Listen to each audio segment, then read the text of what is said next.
A menos no quedé en la grabación buscando el libro. Sigmund Bauman, que era uno de los que Budón criticaba, pues publica muchos libros, ¿no? Modernidad líquida, ese sí creo que lo tengo por aquí más a la mano. Modernidad líquida. Entonces la puesto que termino la clase y ahí mismo veo los libros que les quería mostrar. Bueno, Sigmund Bauman, por ejemplo, es uno que, al igual que Bourdieu, piensa pues que el cambio es colectivo y, y se mueve entre la sociología como literatura y la sociología como crítica, ¿no? Como muy aliada a los movimientos sociales, ¿sí? No sé si han escuchado ese imaginario de la sociología como, los izquierdos, y pues tiene su razón de ser en el sentido que una buena parte de las visiones sociológicas se entrecruzan entre la literatura y sí, la crítica social para hablar, por ejemplo, entonces Bauman habla de la modernidad líquida, el amor líquido, ¿cómo es? El miedo líquido, bueno, como que coge una palabra ahí para vender su propuesta. Mm, pero Boudon, ¿qué decía? ¿Qué le criticaba a Boudon a esa sociología? ¿Se acuerdan?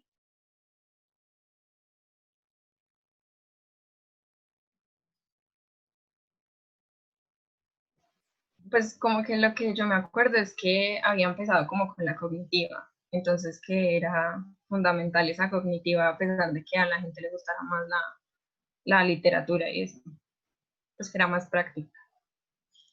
Sí, más aterrizada, es decir, digamos que la idea, a ver, recordemos, o recordemos, no, les cuento pues algunos de los planteamientos de Bauman, que aquí no vamos a profundizar, pero como para darle un contexto a los textos que leemos y que no sientan ustedes pues que la clase se reduce a textos, sino que hay un marco histórico en el que se mueven, ¿no?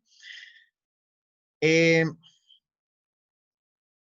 bueno, todo se remonta sí, a la Revolución Francesa, tenemos que eso tiene que ver todavía mucho, digamos la Revolución Francesa rompe con esa idea tan arraigada y que duró tantos siglos, según la cual uno estaba condenado a vivir casi que en las mismas condiciones en las que nació. Me explico, si ustedes pues en la Edad Media europea nacían, o incluso aquí en Colombia, ¿no?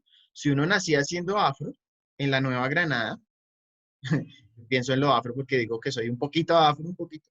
Si uno nacía siendo afro, pues ya, digamos que moría siendo afro porque había además en Latinoamérica era brutal porque era como unos rangos de los cargos a los que uno podía acceder según su raza, ¿no? O bueno, ustedes veían en Estados Unidos que hasta los 70s y 60s una mujer no podía, o un hombre afro no podía subirse a un bus, ¿cierto? O podía subirse al bus, pero no se podía sentar, los puestos eran para los blancos. Bien, la Revolución Francesa, digamos que rompe al enfrentar a todo el tema de la monarquía, ¿cierto? Al descabezar al rey en esta plaza francesa, que no recuerdo el nombre en este momento, la Plaza de la Bastilla, ¿sí? Que ahora uno pasa por allá y son ahí los juegos, los parques de diversiones, esta rueda, ¿cómo se llama esa rueda grandota? Ayúdenme. Que es como un observatorio. Sí, esa rueda que uno se sube en unas banquitas y sale y sube. Sí, pues es un observatorio, pero bueno, eso tiene un nombre técnico, ahorita no es lo más importante. Pero digamos que ahora, De la fortuna, no, dime, no. La rueda de la fortuna. yo no sé cómo se llama, pero si alguna vez han ido o tienen la oportunidad de ir a París, que espero que sí, a mí me dicen que hay tan cliché, que como si no hubiera más lugares en el mundo, y yo digo, pues seguramente hay muchos, y yo no conozco muchos, pero a mí sí, siempre tenía como ese sueño de "Ay, París", y efectivamente, pues de lo que yo conozco, me parece una ciudad maravillosa, y uno ve, entonces, en esa plaza donde descabezaron al rey, ahora hay los juegos, y muy cerca también está el Arco del Triunfo, que representa también como más adelante, pero también hubo una lucha por la libertad y pues los franceses pudieron aliarse pues obviamente con Reino Unido, Estados Unidos y hacerle frente al nazismo, ¿no? Pero en todo caso, ¿qué pasa? Desde la Revolución Francesa pues se plantea la idea de que haya libertad, igualdad y fraternidad, ¿no? Que es una consigna muy francesa, liberté, igualité et fraternité. Y pues lo que plantean muchos sociólogos es que realmente digamos, los que lo plantean desde los movimientos sociales, un poco dicen, desde la misma esencia de la Revolución Francesa hay una trampa porque se habla de los derechos del hombre, ¿no? Y podríamos decir del hombre blanco, heterosexual, es decir, de un ideal de hombre que estaba ahí presente. Y para autores como Pierre Bourdieu, hoy vamos a ver, cuando vamos a hablar de los sectores populares, pues estos sectores populares van a, digamos que están condenados a estar en la misma condición hasta que no haya un cambio de fondo, ¿sí? Una reforma que busque que el Estado se comprometa a que todos esos grupos que fueron excluidos de las luchas de la Revolución Francesa, pues accedan a ejercer sus derechos, ¿sí? No solo las personas blancas, ¿sí? Obviamente el contexto pues colombiano pues es muy distinto al francés, lo hemos visto cuando comparábamos los cuadros que ustedes vieron con nuestras propias familias, pero hay algo que sí es cierto y es que sí sigue habiendo una conexión muy fuerte entre raza, por ejemplo, y pobreza, ¿sí? Género y pobreza, o no solo pobreza material, sino también o una persona que sea homosexual ve más vulnerados sus derechos, o lesbiana, ¿cierto? Y más aún transexual, ¿sí?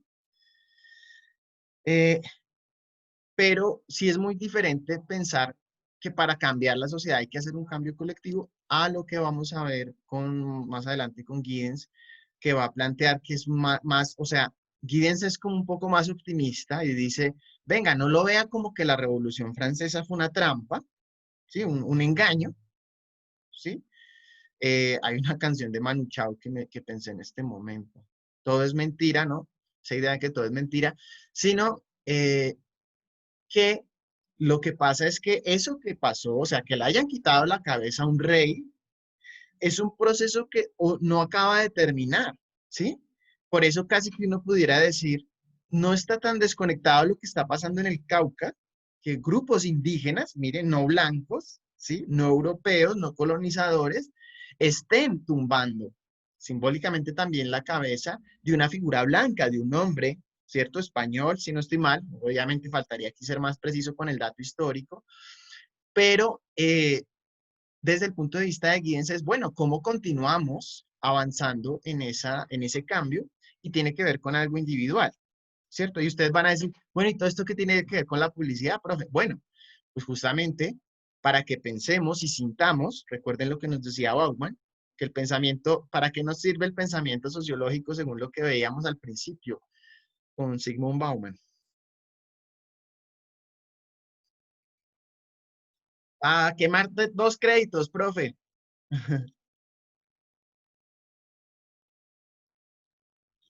Es No relleno, ver, profe. no Dígame, ver las dígame. cosas con el sentido común. Esa es una, muy bien. ¿Sí? Esa es más, digamos, capacidad intelectual. No simplemente decir, ah, esos indígenas están tumbando estatuas y eso no tiene que ver nada con nosotros o no tiene que ver nada con nosotros las marchas, ¿no? Sino ir más allá del sentido común, tratar de analizar con más profundidad, eso a nivel intelectual y a nivel del sentir, como de la manera de ser, ¿qué implica?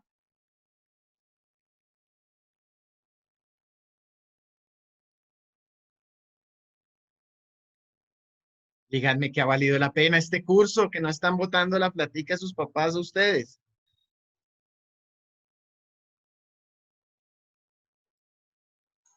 A llamar. El autoanálisis. Ay, es que soy la única que habla. El autoanálisis es muy intelectual, algo menos intelectual. Vayan pensando un momentico y yo llamo lista.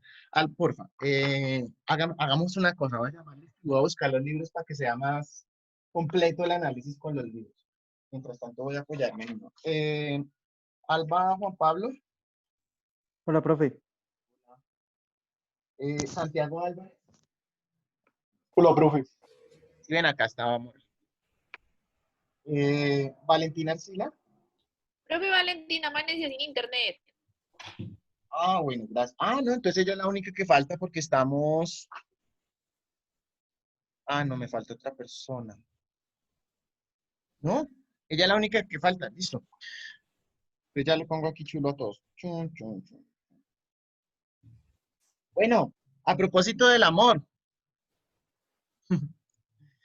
¿qué, qué otra cualidad buscamos desarrollar con el pensamiento, sí, con la manera de ver la realidad propia de la sociología? Profe, no era ser sensibles, pero también críticos. ¿Y sensibles en qué sentido? Digamos, llevemos esa sensibilidad a algo específico. ¿Sensibles frente a qué? A tener empatía. Empatía, ¿no? Ponernos en el lugar del otro, ¿cierto? Entonces no simplemente hoy vamos a hablar, bueno, muestra a ver cómo van las clases populares para saber cómo venderles, ¿cierto? Pues espero que se muevan en el sentido, que se muevan no solo desde el sentido intelectual de, venga, leímos a este autor Bourdieu con su manera enredada francesa de escribir, sino que hay detrás de eso y para qué nos puede servir para que seamos más humanos, ¿sí? Para que ustedes no salgan solo a las agencias a hacer piezas, ¿sí? Que sí, las van a hacer, ¿cierto? O para conseguir clientes, o para hacer copies, ¿cierto? O para investigar, para montar una campaña, sino que en todos esos procesos ustedes se pregunten cuáles son esos seres humanos a los que ustedes quieren llegar y de qué manera deberíamos acercarnos a ellos para también humanizarlos, ¿cierto? Buscar, o más que humanizarlos, reconocerlos como humanos, ¿no? Humanizarlos suena como si los otros fueran los inhumanos. Entonces ese era un poquito un preámbulo, ¿no? Porque me gusta como ir amarrando y hilando y que veamos que cuando hablamos de currículo, ¿cierto? Que es lo que llena las clases, se supone que es un camino que vamos recorriendo, ¿no? Y no son meramente textos aislados tomados al azar, ¿sí?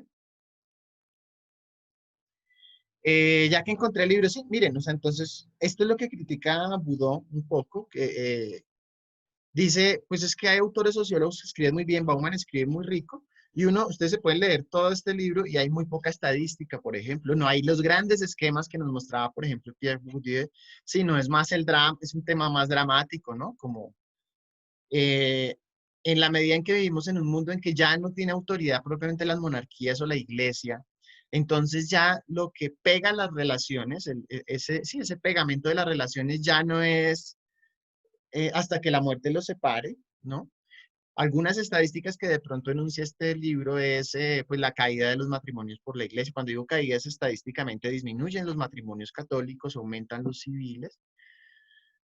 Y son libros muy interesantes y tal, pero están hablando de eso más, como desde lo colectivo, frente a lo que no hay nada que hacer.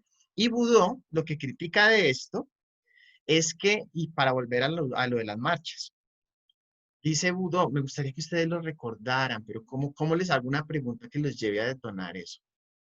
Para Boudou, ¿por qué a la gente le gusta más en la sociedad escuchar el mundo es desigual, salgamos a marchar para que todo cambie? ¿Por qué le gusta a la gente escuchar eso? ¿Por qué es tan efectivo?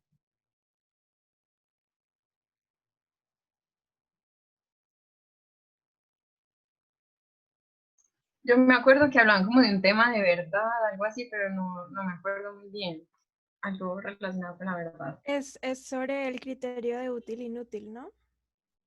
O eso, no, Sí, eso lo decía, era Pareto, creo. ¿no? Pero podemos buscarlo desde ahí también. ¿Por qué a mí, digamos, supongamos que yo soy un ciudadano defraudado, pues yo personalmente me siento pues defraudado del presidente, me parece que no me representa, me parece vergonzoso, me parece surreal. Bueno, listo. Pero, pero ¿por qué para mí sería útil que me dijeran, venga, la culpa de que tengan un presidente, la culpa de que esté mal el gobierno, todo en la sociedad es el gobierno? ¿Por qué para mí sería útil?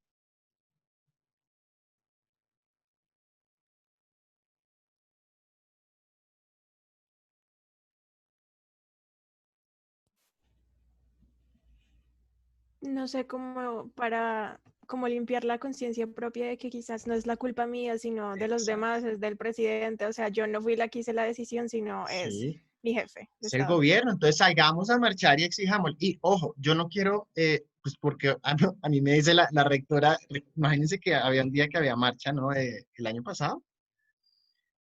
Y, o sea, la cosa estaba, por eso se hablaba de la pregunta, hay una primavera latinoamericana, porque ¿cómo habría cambiado la cosa que en una universidad católica como la Universidad de Manizales, que aunque digamos sí es muy abierta a lo nuevo, creo que también es muy conservadora y lo respeto, ¿cierto? Y no es un conservadurismo que impida a personas que no somos católicas trabajar ahí, por ejemplo. Pero entonces, la cosa estaba tan álgida, la decepción, eso fue cuando pasó ¿De qué me hablas, viejo?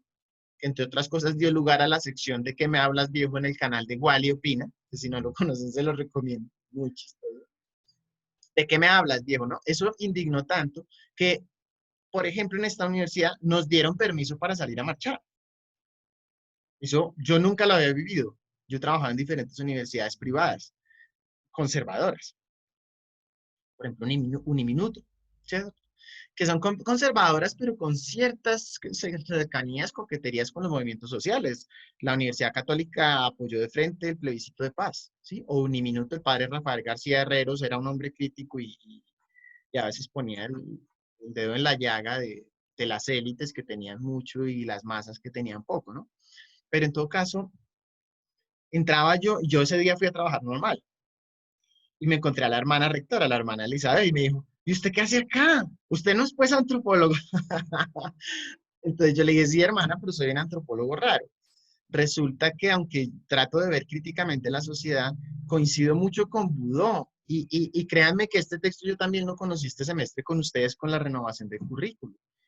Es muy fácil o no decir, el problema de Colombia está en los otros. El otro tiene que cambiar para que Colombia cambie. Obviamente es muy fácil y tranquiliza, ¿no? Se supone que tranquiliza. Aunque para serles honesto, yo tuve una época de mi vida donde me sintonizaba con la idea de que el cambio estaba afuera, pero miren, se lo digo no porque sea algo personal, sino porque tiene que ver con la sociología. Yo vivía deprimido.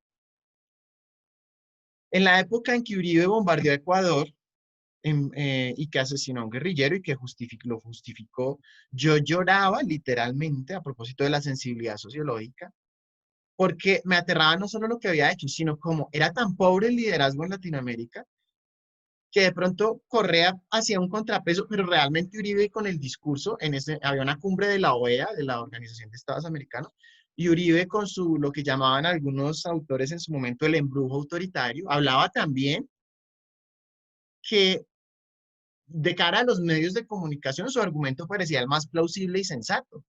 Entonces yo lloraba. Pero esa no es la única línea de la sociología, ¿sí? Vamos a ver, insisto, más adelante cómo Guíez nos plantea, venga, ¿cómo vivimos nosotros? ¿Qué estilo de vida tenemos que conlleve ni siquiera un cambio, a generar un cambio? No, sino a terminar de desarrollar el cambio que ya viene dándose.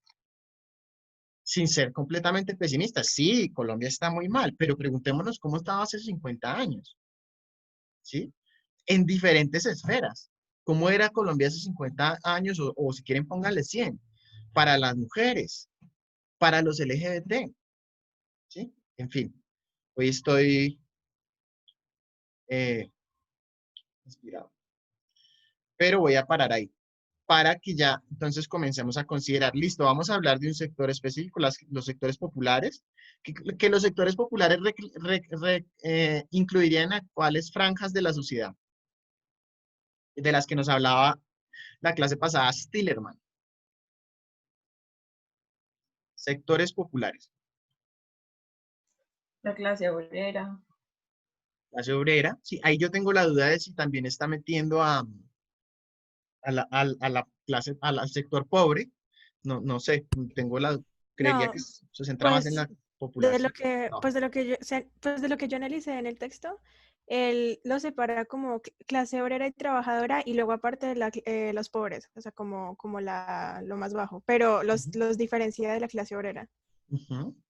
Pero en el texto él sí habla como de miserabilismo. Es un término un poquito fuerte, pero sí dice algo de miserabilismo. Ahí creo que como que a veces es difusa esa línea, ¿no? Entre los pobres y los trabajadores, sobre todo aquí en Colombia, pues donde una persona puede tener un trabajo, ¿cierto? Pero pueden ser trabajos muy, muy precarios, ¿no? O no sé, un vigilante o este tipo de empleos. Entonces lo que quiero es ya con esta antesala que escuchemos a los expositores en clave de no solo que dice Pierre Bourdieu, que este fue una oportunidad para que ustedes vieran cómo escribe un sociólogo ya en extenso, ¿no? Stillerman nos sintetizaba lo que pensaban otros sociólogos, pero aquí Bourdieu es como, pum, botándonos 30 páginas hablando de lo suyo, pero que lo pongan en clave de mucho de conectarlo, entonces ustedes como publicistas, ¿qué pueden hacer en su trabajo que se relacione con este segmento de la población, que además es mayoritario? La mayor parte de Colombia creería yo que todavía es clase trabajadora, bueno, que también entra el sector informal, que en Francia no cabría, pero pues vamos tratando de adaptar eso que leemos a la realidad que estamos mirando, ¿vale? Entonces, escuchamos a Valeria, Sergio y Juan Manuel cuando quieran. Listo, profe. Voy a prender la cámara. Y Juanma va a compartir la pantalla. Ya. Bueno. Hola Valeria, mucho gusto, nunca te había visto. Sí, la primera vez prendí la cámara, profe. ¿Qué se siente? ¿Dolió? No, para nada. Los Muy invito. bien. Muy bien. Esperen, yo creo que acá se puede como pedir el control. Sí.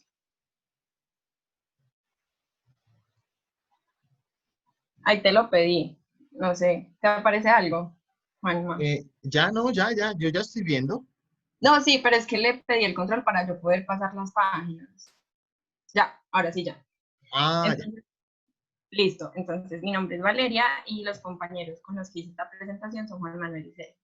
Nosotros pues nos tocó el tema de la elección de lo necesario de Pierre Félix Bourdieu, o pues me va a referir a él como el autor porque pues el nombre es un poquito enredado. Entonces, tranquilo. antes de hacer las presentaciones, vamos a aclarar o a recordar mejor el concepto de hábitos que nos dijo Manuela. Entonces, a ver, ¿quién me quiere ayudar recordándome un poquito de qué era lo que nos hablaba Manuela?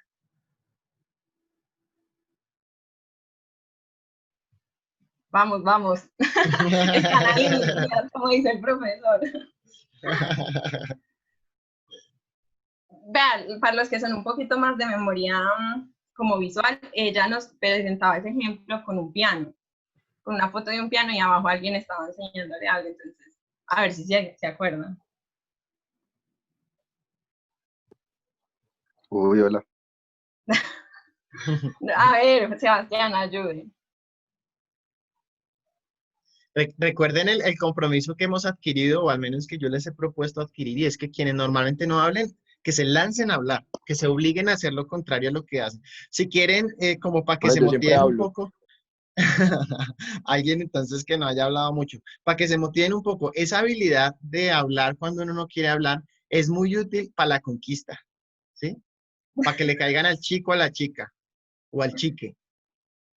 Ahí Que está es fácil, plan que les recordé el ejemplo del piano, que abajo alguien está enseñando algo diferente al piano, o que nos ayude Manuela. Vean que ayude, le doy una goma cuando nos veamos. Ya, bueno, pues yo decía, pues, o sea, nos decía que el desarrollo, esa idea del hábito, sí es que, o sea, hay como un conjunto de actitudes que se desarrollan en la infancia y que pues perduran como por el resto de nuestras vidas y que esas actitudes normalmente son como desarrolladas también por los conocimientos de las familias y de la educación, o sea, de los colegios. Exactamente, es eso. Entonces, él como que nos abre el texto poniendo una frase que es la necesidad hecha virtud. Y nos propone que eso es literalmente los que vienen a la clase obrera, o sea, la necesidad hecha virtud. Entonces, si uno se detiene como a analizar qué quiere decir esta frase, entonces, la necesidad, cuando nosotros hablamos de necesidad hablamos como de escasez, sí, digámoslo, de escasez. Y hecha virtud, en este caso, como que esa virtud nos quieren hablar es como de un ideal de vivir, o sea, como de unas condiciones de vivir. Entonces, pues, quería como aclarar eso y ya como que esto es un abrebocas a lo que nos quiere hablar el autor, que es como de la clase obrera. ¿Sí cambió? ¿No es cierto? No, no ha cambiado. Juanma, cámbiala tú, creo que no se puede. Listo. Entonces, aquí vamos a presentar como la tesis del autor y como que la pregunta objetiva que nosotros nos planteamos respondiendo pues como a todo lo que decía en su texto. Entonces nosotros nos planteamos, ¿es lo mismo la relación con la condición obrera como la relación obrera con esta condición? Yo sé que eso parece un trabalenguas, o sea, yo cuando lo leí, yo, ¿qué? O sea, ¿qué está diciendo?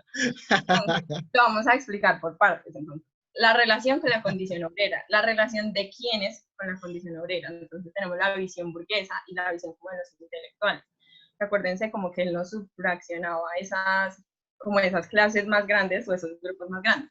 Entonces, en las visiones burguesas tenemos el pesimismo que naturaliza, que es como que eso que hablaba ahorita el profesor precisamente, que es como de los ricos son los ricos y los pobres son los pobres, y pues así nos tocó nacer, ¿cierto?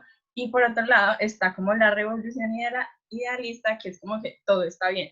O sea, nosotros nacimos así y no, como que ignora la necesidad que tienen la clase obrera.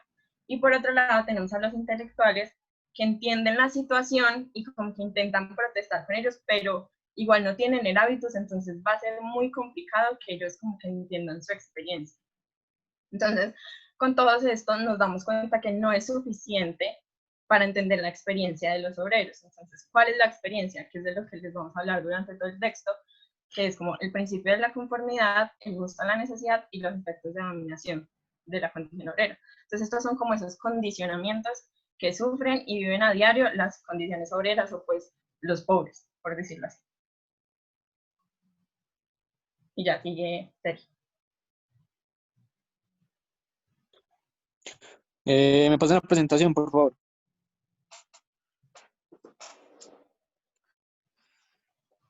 Bueno, entonces primero es el principio de conformidad, salen tres partes como más importantes, que son la resignación a la necesidad, la fuerza y el efecto de la moral sexual.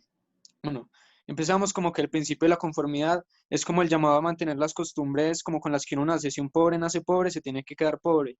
Y lo mismo si uno nace rico, se queda rico. Entonces de ahí sale la resignación a la necesidad.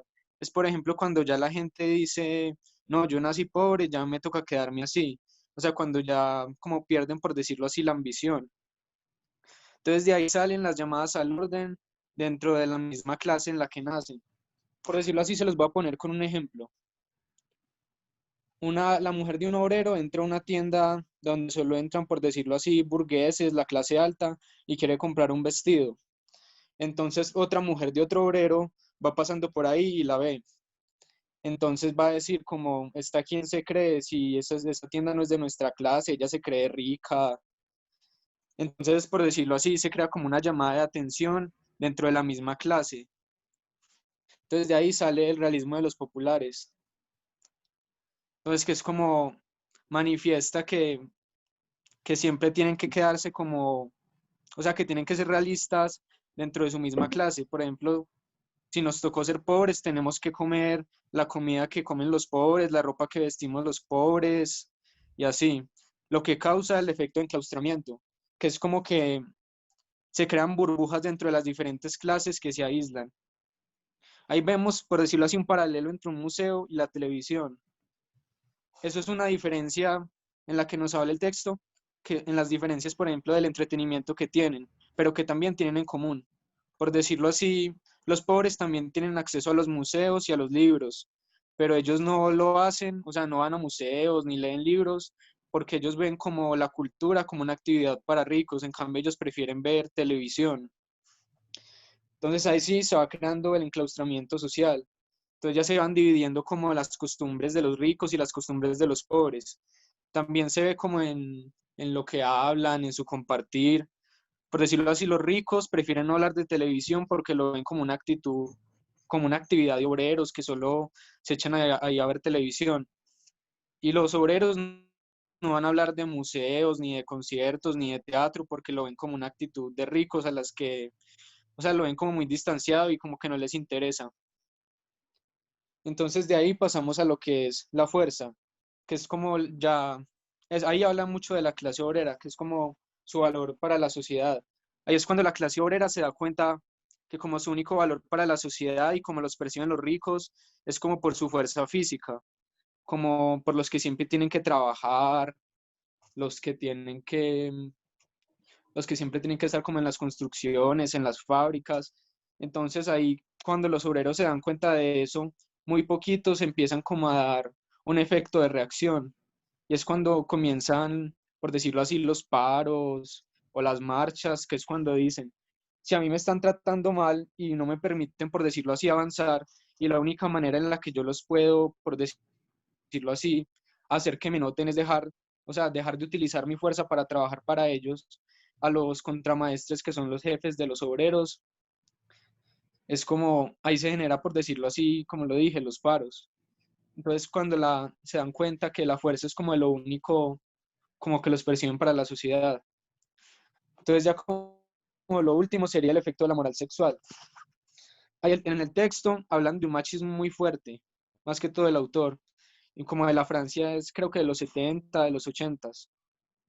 Entonces ahí se habla de que el hombre siempre tiene que actuar como hombre y que la mujer tiene que estar dedicada a la belleza, a vestir bien y así.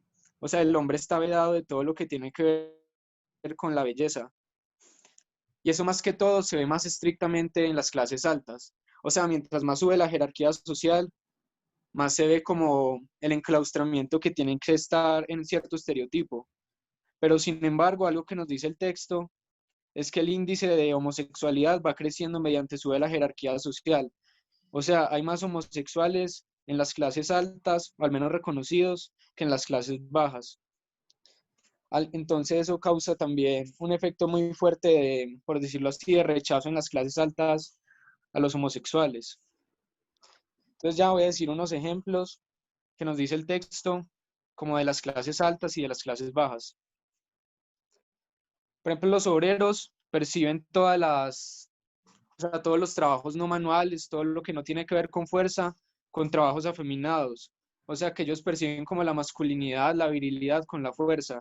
O sea, ellos no ven como, por decirlo así, como machos a los hombres de la clase alta, porque ellos dicen, no, si este no tiene fuerza, si no hace trabajos de fuerza, yo no lo considero un hombre. De ahí vamos a seguir hablando de ejemplos como la virginidad y el amor. La virginidad es algo que se mantiene como más en la clase alta, como que se le tiene más respeto. Entonces, por ejemplo, si una pareja de la clase alta, de la burguesía, tiene una hija, les va a preocupar más que sostenga su virginidad el mayor tiempo posible, mientras que en las clases bajas eso no les va a dar como tanta importancia. Y otra cosa es como en el amor, por decirlo así, el mantener una pareja, el casarse, eso sí es inverso, se ve más en las clases bajas ese respeto al amor que en las clases altas. Ya seguimos con otro ejemplo, que es el del entretenimiento, como lo decíamos antes, que la clase alta prefiere actividades, por decirlo así, más culturales, más intelectuales, como lo son museos, leer libros, exposiciones de arte.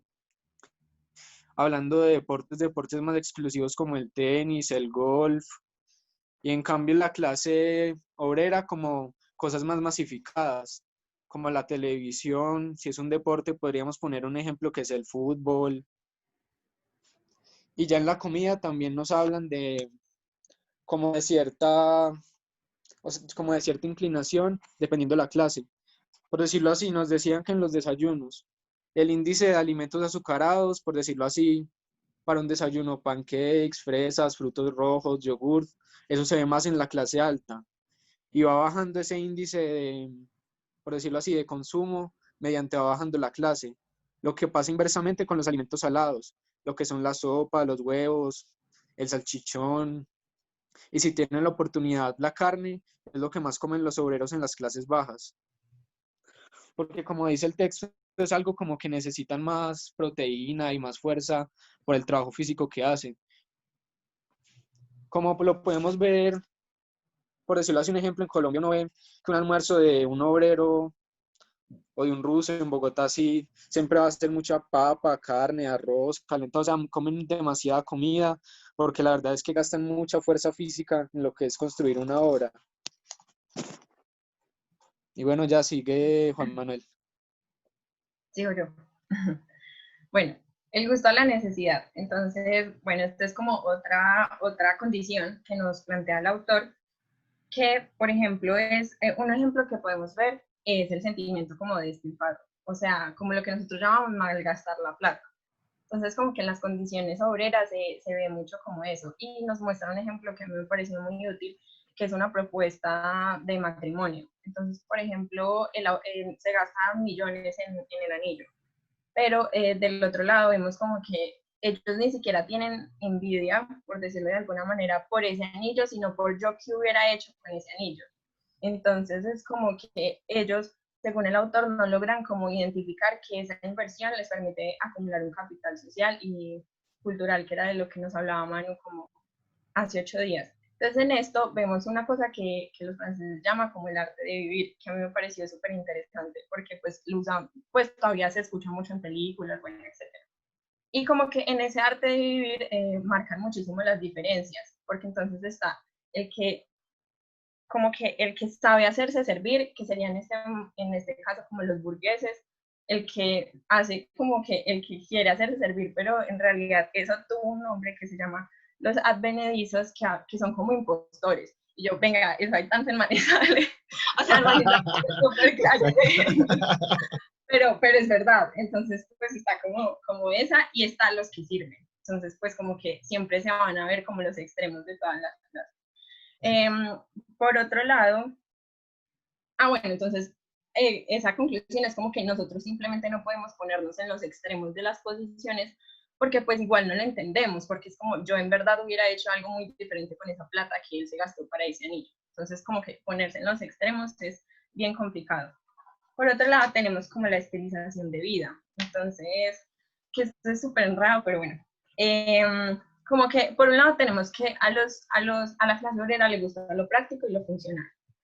Entonces nos muestran como ejemplos de las casas que la verdad el autor a veces sí es como muy machista, igual pues yo también entiendo como en el contexto en el que estaba. Entonces como que dice que las personas de clase obrera prefieren, como que las mujeres prefieren estar en su casa que invertir tiempo en ellas. Y por otro lado nos muestran como la decoración de la casa. Entonces una decoración de la casa de una persona obrera es como más funcional, práctica, sencilla. Mientras que en el otro extremo tenemos pues como la clase social alta, que nos muestra como que todo está decorado para una ocasión. Entonces, pues precisamente pensando en el capital cultural y social, porque todo armonizado, desde los baños hasta la sala, todo. Y por otro lado tenemos como que en la clase alta son más estéticos, entonces desde las mujeres cómo se arreglan hasta los hombres cómo se visten, todo está mucho más visto por lo estético y las clases obreras como que reducen el gasto. Ya, y como que los objetos siempre son usados como que al máximo posible, intentan sacarle el máximo a todos los productos y que sea pues por un costo bajo. Y por otro lado tenemos como el hábitus, que era de lo que nos hablaba Manu, como el consumo diferente. Entonces, el gusto va dependiendo de la clase, entonces como que no voy a hablar mucho ni me voy a centrar mucho en eso porque es prácticamente lo que dijo Manuel en la clase pasada. Y ya. Listo. Entonces yo les voy a hablar como de los efectos de la dominación. Entonces para empezar les voy a hablar como de esta parte que decía en el texto, que es la adaptación a una posición dominada implica una forma de aceptación a la dominación. Eso también parece un poquito como un traleguas. Entonces, pues eso quiere decir que cuando se acepta algo, uno está sometido a lo que sea algo imponga. Digamos, para yo como entenderlo mejor, yo hice como un ejemplo, como cuando en las elecciones se vota por alguien, si gana esa persona por la que uno votó, uno se tiene que atener a todo lo que esta persona imponga. Ya luego pues nos planteamos esta pregunta, ¿es suficiente la movilización política? En el texto decía que los efectos de la movilización política en sí misma no son suficientes para contrarrestar por completo los efectos de la inevitable dependencia de la estima de sí con respecto a los signos del valor social que vendrían siendo el estatus profesional y el salario. Pues eso quiere decir que nunca va a ser suficiente que estas personas se movilicen porque no se sienten, digamos, merecedores ya por el hábitus ya mencionado, como lo decía, digamos, Manuela. Gracias a esos, pues al reconocimiento de los valores dominantes de la clase alta, pues les genera un sentimiento de, digamos, incompetencia a los de la clase baja y básicamente ellos van a aceptar su realidad, o sea, se van a quedar ahí. Bueno, ya les voy a hablar de los dominantes y dominados. Pues la sociedad está diseñada para la existencia de dos clases sociales que vendrían siendo la de los dominantes, que vendrían siendo los de la clase alta, y los dominados, que vendrían siendo los de la clase baja. Los dominantes son dueños del poder económico y dueños de un estatus profesional y un salario a través del cual ellos ejercen su dominación y para la cual desde que son niños con estilos de vida, pues son como, desde niños son criados como con ese estilo de vida, de ese núcleo familiar y ya después son educados en instituciones educativas donde se les va a enseñar a, digamos, a mantener ese estatus de dominación. Y lo mismo ocurre con la clase dominada, pues con la clase baja, y es que desde niños ellos, pues prácticamente se les enseña a mantener, digamos, las condiciones de sometimiento para que ellos puedan sobrevivir, digamos, cuando ya salgan a la sociedad. Y, digamos, en la educación se les prepara en lo elemental e inclusive, pues, hacer como trabajadores técnicos, digamos, por ejemplo, que nacen, pues, poniendo un ejemplo, como que, digamos, yo soy de clase muy baja y, digamos, me mandan a estudiar al SENA, porque pues eso es como que lo que me tocó. Me tocaba como, ¿cómo lo digo yo? Como conformarme con un técnico nomás. Y digamos, por ejemplo, les voy a dar como un ejemplo, en los deportes, digamos, se ve este tipo de estratificación. Por ejemplo, para la clase alta, digamos, siempre va a estar como el golf y el tenis, que es como más exclusivo, mientras que para las clases dominadas, que vendrían siendo la clase baja, digamos, está el fútbol, porque eso como que mueve masa. Listo. Por este lado, les voy a contar como del consumo dependiendo de las clases. Por ejemplo, la clase popular siempre como que va a contrarrestar y buscar una alternativa a los consumos de lujo, que vendrían siendo como, digamos, esos bienes especiales que tienen los de la clase alta, digamos, como el whisky, digamos, como que los cuadros, champaña, como que van a conciertos, exposiciones de arte, que esos como tal vendrían siendo lo que consume los de la clase alta. Y el estilo de la clase baja, pues ellos se caracterizan por usar unos sustitutivos que en el texto decían como sustitutivos en rebaja. Vendrían siendo, por ejemplo, en vez de champaña, ellos consumen espumoso. En vez del cuero, ellos consumen, digamos, cuerina. Vendría siendo como el cuero sintético. Y como acá les muestro, en vez de obras de arte, pues ellos tienen como litografías. Y por ejemplo, en los conciertos, pues también se evidencia esto. Por ejemplo, porque para la clase alta siempre van a estar los palcos, que son como muy caros. Y para la clase baja, pues ya ellos se meten como a las localidades generales, que vendrán siendo como lejos del artista. Entonces, pues ellos van como para que los vean y ya. Y bueno, aquí ya les muestro este. Listo. ¿Cómo vendría siendo la educación? Pues la relación de la educación y la clase social. Desde la educación a ellos se les inculca a verse diferentes a partir de la clase social y se les da a entender que son diferentes y que necesitan cosas diferentes. Por ejemplo, la necesidad de preparación para un empleo para alguien de clase alta no va a ser un reto comparado con el de alguien de clase baja por dos factores que vendrían siendo la credibilidad por su ascendencia y las oportunidades.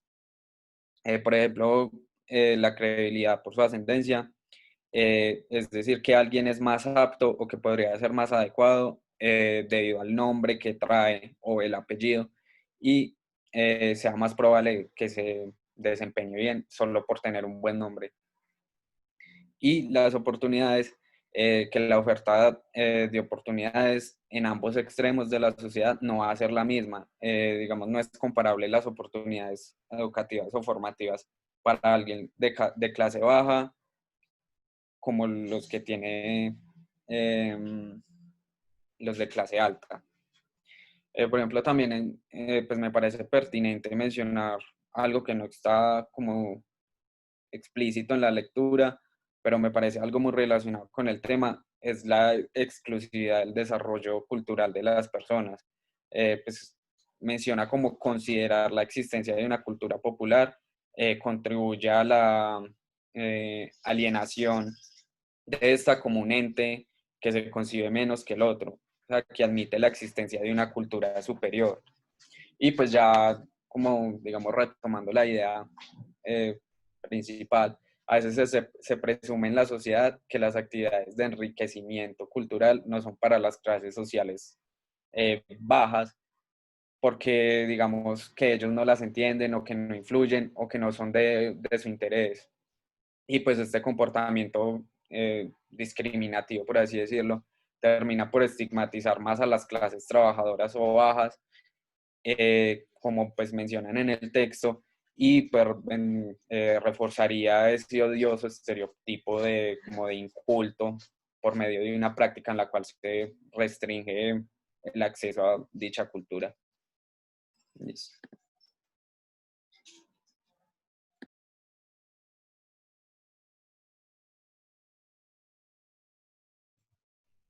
Bueno, y ya como en conclusiones, tenemos como que la clase obrera desarrolla un gusto por la necesidad, evidentemente, pues como todas las pruebas que les hemos mostrado, prefieren la cantidad de objetos al menor costo y que puedan ser usados al máximo. Y por otro, en el juego de dominio siempre serán los dominados, pues siempre. Ya como en enfoques como de la publicidad, cada uno como que va a exponer un puntico y yo voy a exponer el consumo de lo prohibido. Entonces es precisamente como que cambiarles el pensamiento de como eso no lo puedo consumir yo o eso no lo puedo tener yo, como por ejemplo el de uno. Cuando el de uno trajo como el jamón serrano, los vinos, como que mostró que no solamente los de clase superior pueden acceder a ese tipo de comidas, sino que todos. Entonces me parece como que cambiarles esa percepción del consumo de lo prohibido, de yo no soy merecedora de eso, a la clase baja por medio de la publicidad, pues me parece como una tarea bonita. Mira. Bueno, el hábitus nos ayuda a direccionar las campañas. Eso habla de que el hábitus le ayuda mucho a la publicidad para direccionar las campañas de las marcas. Por ejemplo, una marca de lujo se tiene que ver como a qué sitios va, por decirlo así, para promocionar una cerveza. Por ejemplo, la de Heineken, que es la que patrocina la Champions. Por ejemplo, ¿qué personas son las que toman Heineken? Las que van a bares deportivos, las que van a los mismos estadios, en carros, por decirlo así, lo que es Audi, en vez de los que patrocinan, por decirlo así, Renault. O sea, usan como los hábitos de las personas y su estilo de vida para direccionar las campañas. Por ejemplo, una campaña para gente de clase alta va a ser muy diferente a una campaña de un producto que va direccionada para gente de clase baja. Por ejemplo, la de la cerveza Águila, que es, por decirlo así, una cerveza más casual, que es como la que une a los amigos, que es en un carro, en comparación de lo que les dije de la de Heineken.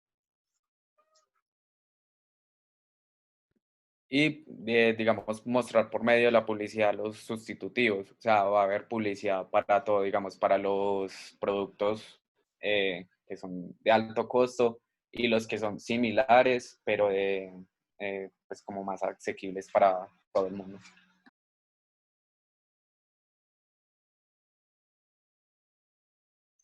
Y ya, gracias por su atención.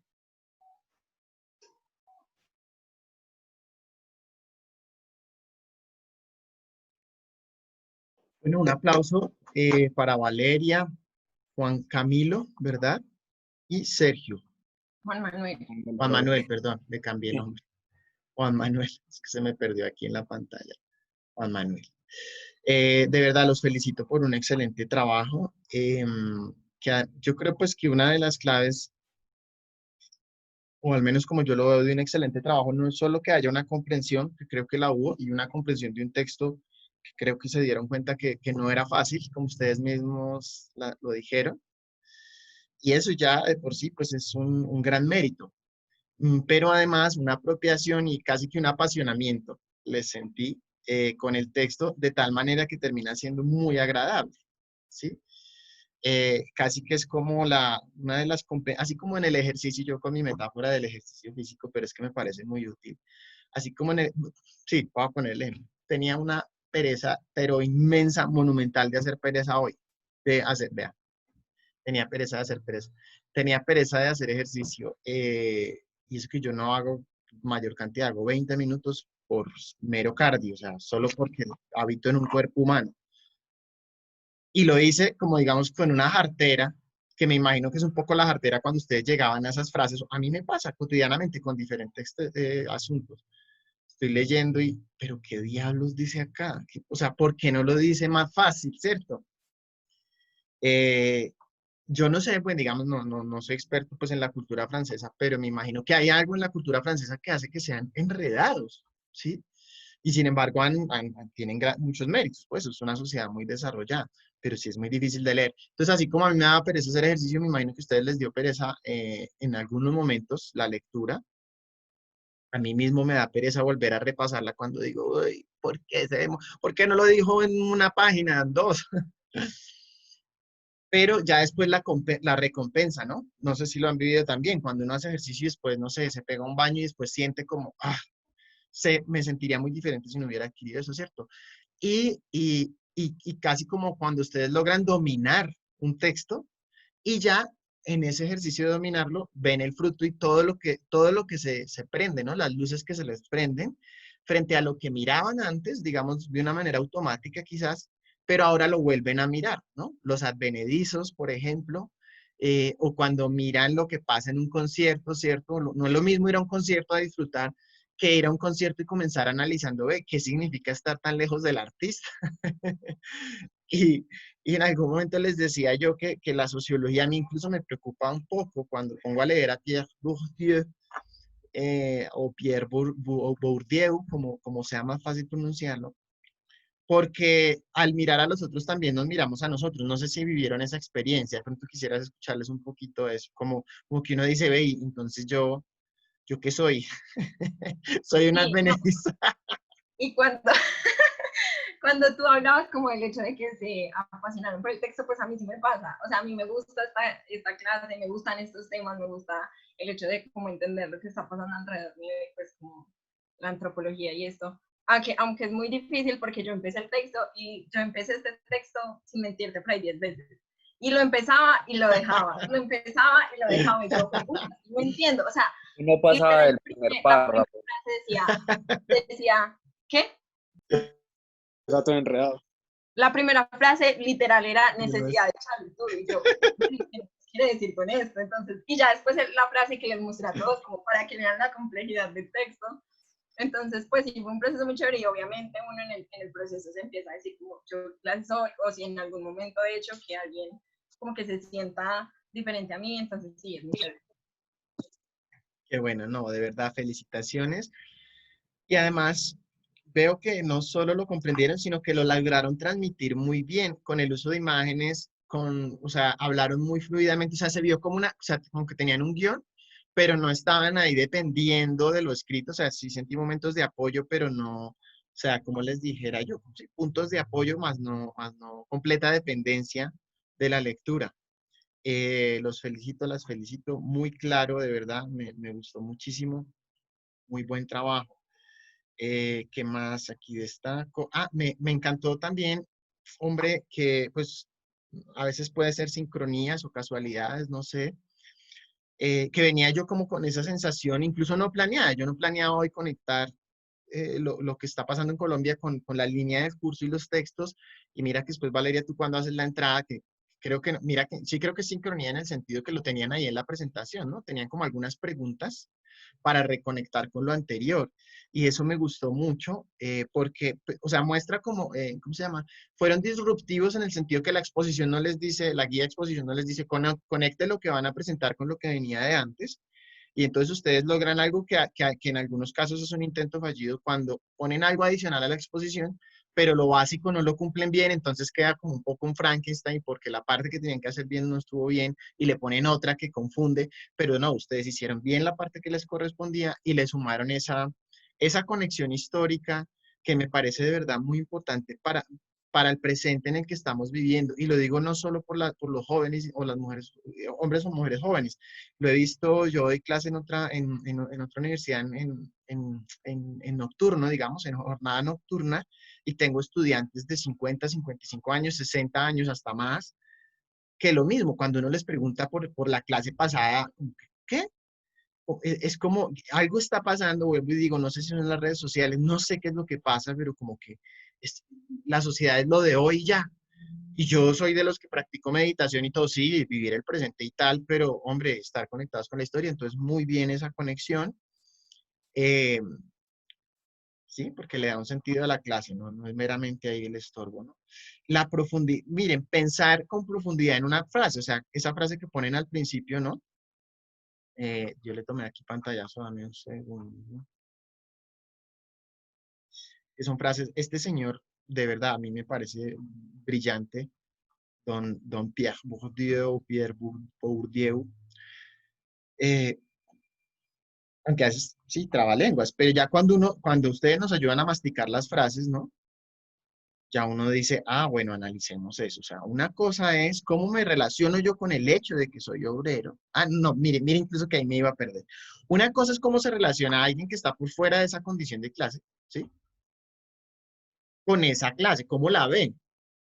Y otra cosa es cómo el obrero se ve a sí mismo. Me pareció maravilloso lo que ustedes decían. Por ejemplo, uno de intelectual, digamos, suena pretencioso, ¿cierto? Pero yo sí me considero un intelectual, a pesar de que, bueno, voy a hacer aquí un pequeño paréntesis, y es que es un poco dramático la condición de intelectual en sociedades como la latinoamericana. Digamos, yo amo mucho la Universidad Católica de Manizales, pero sí es una institución, digamos, tradicional en el sentido, por ejemplo, que todo está muy, o sea, en el sentido de quererlos acompañar tanto a ustedes, ¿sí? Casi que nosotros seamos una especie de, ¿cómo se llama? Sí, de tutores, casi que de papás, yo no sé cómo llamarlo, ¿sí? Por ejemplo, que nosotros, que tengamos reuniones con sus padres y todo, es casi un ambiente de colegio, ¿cierto? Que vuelve un poco, ¿cómo les dijera yo? Como casi como los profesores también hacemos parte de un colegio, ¿sí? Eh, pero incluso bajo esas condiciones, yo trato, digamos, de alzar la cabeza y decir, no es simplemente uno la persona que va a ir a una clase, sino es una persona que lee la sociedad y en ese sentido es intelectual, ¿cierto? Y que la lee al punto de darse cuenta de lo ridículo un poco, lo que puede ser que en una clase yo llame lista, ¿sí? Cuando se supone que el llegar a una clase en un ambiente intelectual debería ser yo, como diríamos, yo vine porque quise, a mí no me pagaron, ¿cierto? Pero con esa salvedad, de todas maneras, yo sí trato como de intelectual, mirar a las clases obreras, pero como ustedes también lo dijeron, o sea, ya también es un distanciamiento muy grande porque yo no sé lo que es, por ejemplo, tener necesidad económica, ¿sí? Ahora, no quiere decir que yo ya esté completamente súper enclasado en la clase alta, ¿cierto? Porque yo no tengo propiedades, ¿cierto? No soy Héctor Abad Faciolince, que es todo un intelectual, no solo por el hecho de que piense en la sociedad, sino que, como él lo dice en El olvido que seremos, tiene la plata que le heredó su papá para poder hacer sus elecciones de a qué se dedica sin la necesidad. O sea, completamente ya desligado de la necesidad. Entonces, muy interesante. Como ustedes cogen esa frase, la profundizan y fíjense, hacen el ejercicio de leerse todo el texto, pero profundizando en frases que en tan poco dicen tanto, ¿no? Yo creo que esas son las frases más poderosas, las que para entenderlas hay que leérselo todo, darle vuelta, buscar ejemplos como ustedes lo hacían y después uno dice, ah, sí, muy bien.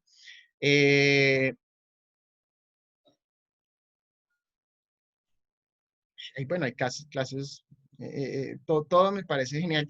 Incluso comienzan ustedes a darse cuenta como de ese airecito. Los franceses tienen un aire como sarcástico, como irónico, como, o sea, esas conclusiones que van sacando, ¿no? Como, entonces la homosexualidad aumenta a medida que se aumenta en el estrato social. Me parece muy gracioso, pero ellos mismos matizan, no, o puede ser que sea más confesa la homosexualidad en las clases altas, mientras que en las clases bajas, justamente por tener, o sea, fíjense, ese pequeño nicho que tienen las clases altas, un hombre de clase alta para considerarse, perdón, de clase baja, para considerarse valioso, entonces dice, yo soy fuerte. Entonces, un poco para una persona de clase baja, que es gay, renunciar a ese poquito elemento de prestigio que tendría, que es la fuerza, pues termina siendo muy complejo. Y bueno, todo el tema de la represión de la homosexualidad en las clases bajas, en fin, o sea, salen unos temas apasionantes y pues claro, el trabajo de este señor ha dado lugar a muchas otras investigaciones. El tema de los anillos, bueno, cualquier tema, el arte de vivir, o sea, salen muchos temas para muchas cosas y al final ustedes lo aterrizan. Sentí que es lo más cercano que hemos tenido en la clase, siento yo, a que ustedes cojan el texto y digan, bueno, ¿para qué me sirve para hacer campañas? Que lo vieron, ¿cierto? O sea, no es lo mismo una campaña para estrato alto que para clase baja. Y creo que se acercaron un poquito a ser críticos y empáticos en el sentido, venga, las clases bajas no deberían considerar que es prohibido, por ejemplo, consumir, qué sé yo, una tabla de quesos, un chorizo español, ¿cierto? Ahí los vi como con un aire ya de inclusión, se acercan a humanizarse un poco. Solo, digamos, les hago la pregunta, ¿qué otros aspectos del consumo prohibido valdría la pena que un publicista o una publicista contribuyera a que esas clases bajas también accedan a ese consumo? Frente a, por ejemplo, este esquema que ustedes veían acá, como para soplarles la respuesta. Ah, la educación.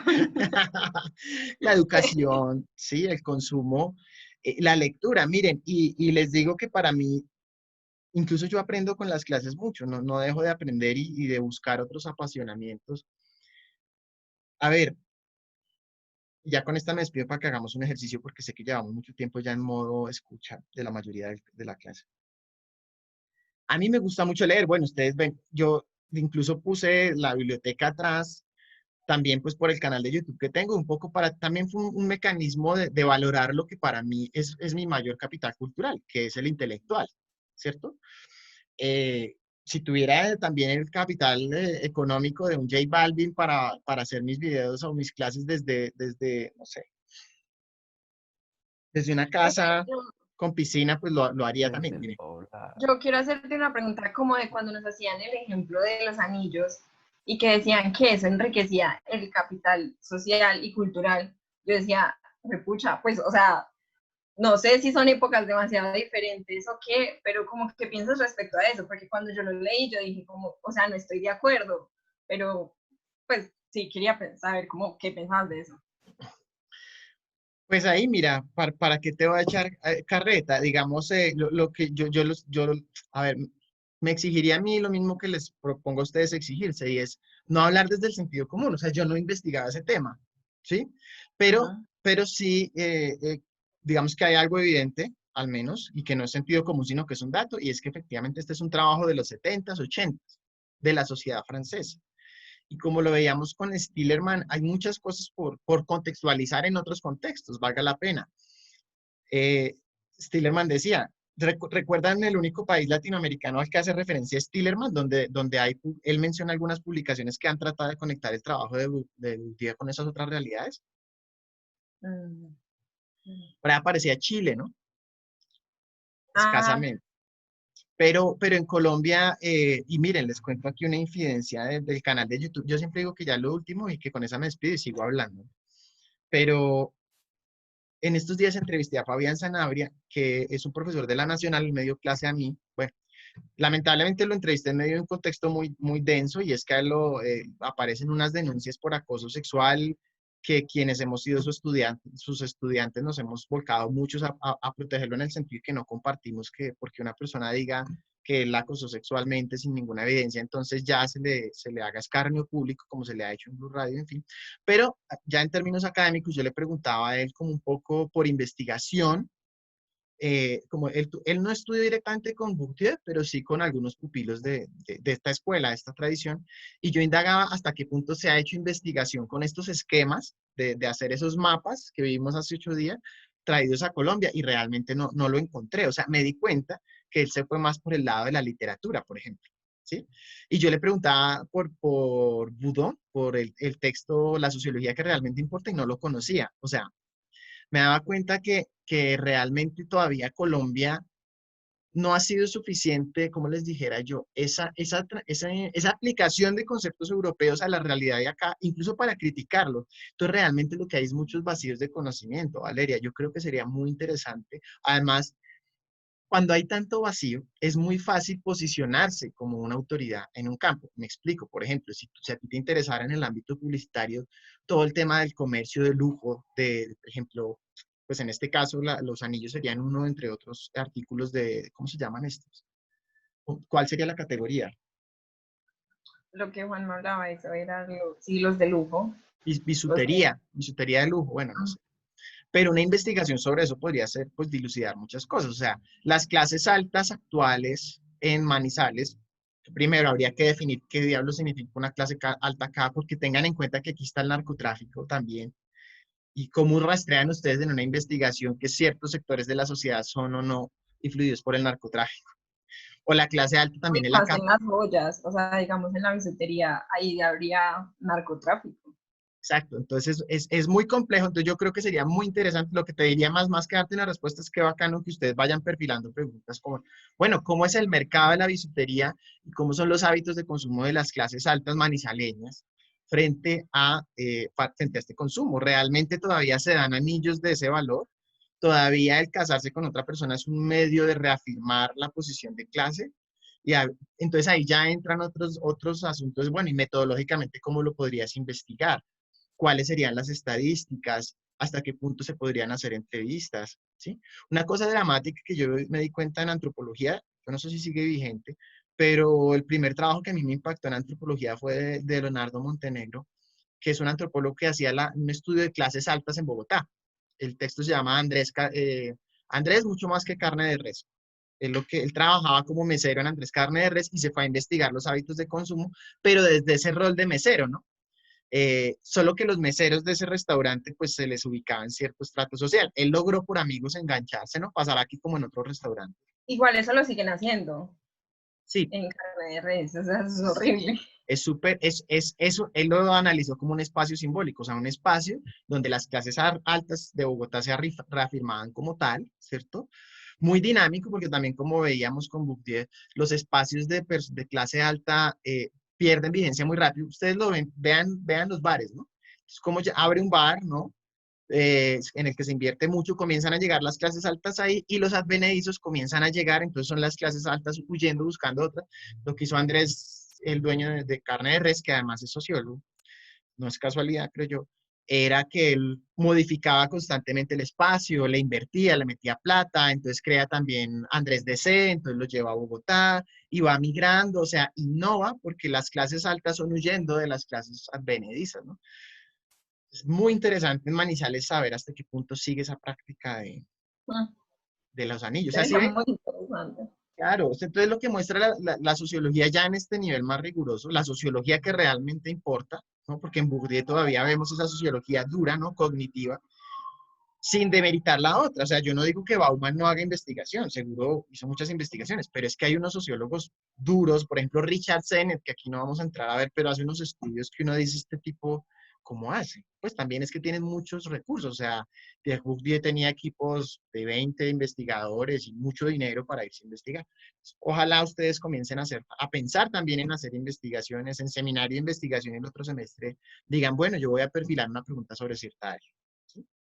Sé que no te respondí, pero No, pero sí. dejo la inquietud. No, nuevamente felicitaciones, de verdad, excelente. No sé si del público o de los mismos expositores hay alguna pregunta o comentario antes de hacer un pequeño ejercicio. No questions, no comments. Pues quizás yo quisiera decir que me parece como muy, muy chévere la forma en la que ellos como que hicieron la conexión con ambos textos, O sea, tanto el que pues con mi compañera Natalia y yo expusimos y pues ver cómo que lograron como no solo concentrarse en lo que les correspondía a ellos, sino también como complementar con lo que ya nosotros habíamos explicado para tener como, o sea, un conocimiento más completo. O sea, me pareció muy chévere porque fácilmente pudieron solo hablar del texto que les correspondía a ellos y como no tocar los temas que ya se habían tratado. Eso. Entonces, muy chévere. Gracias, Manuela. ¿Saben qué imagen pensé? ¿Ustedes han visto los caballos que les ponen, yo no sé si eso es ¿cómo se llaman? ¿Ojeras? No, orejeras. Bueno, no sé. Estas cosas que las hacen ver solo así, ¿no? Y muchas veces los seres humanos somos solo así. Digamos, uno les dice lean este texto y están solo con el texto y no digo, o sea, obvio, importante que lo hagan bien, que lean el texto bien. Pero se quitaron eso y dijeron como, venga, traigamos esto al contexto de la clase y de la realidad, porque en algún vieron por ahí la referencia a los paros, ¿no? Pues unos temas que, mire, otro tema nomás hay que saber.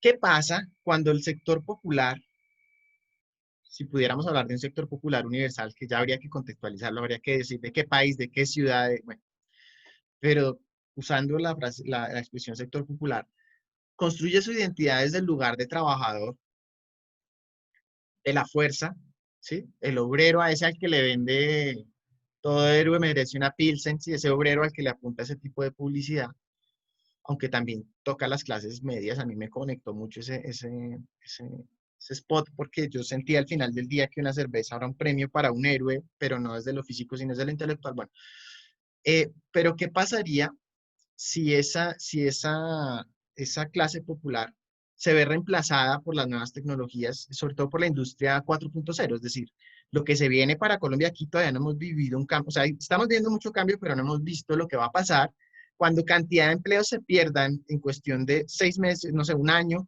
cuando lleguen industrias que roboticen y automaticen muchos procesos. Me refiero, vigilantes, ¿sí? Todos los que están en los centros comerciales, cuando llegan los carros, que todavía hay algunos, pero todo eso se va a ir.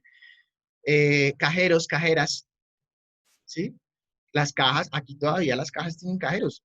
En Europa, pues, digamos, hay algunos cajeros, pero la mayoría de las cajas registre automáticamente. Japón ni se diga, ¿sí? Todos estos sectores, estos puestos que tienen que ver con la fuerza física se van a perder.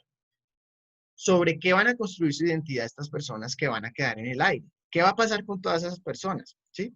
Y aquí es donde iba mi única crítica a la exposición.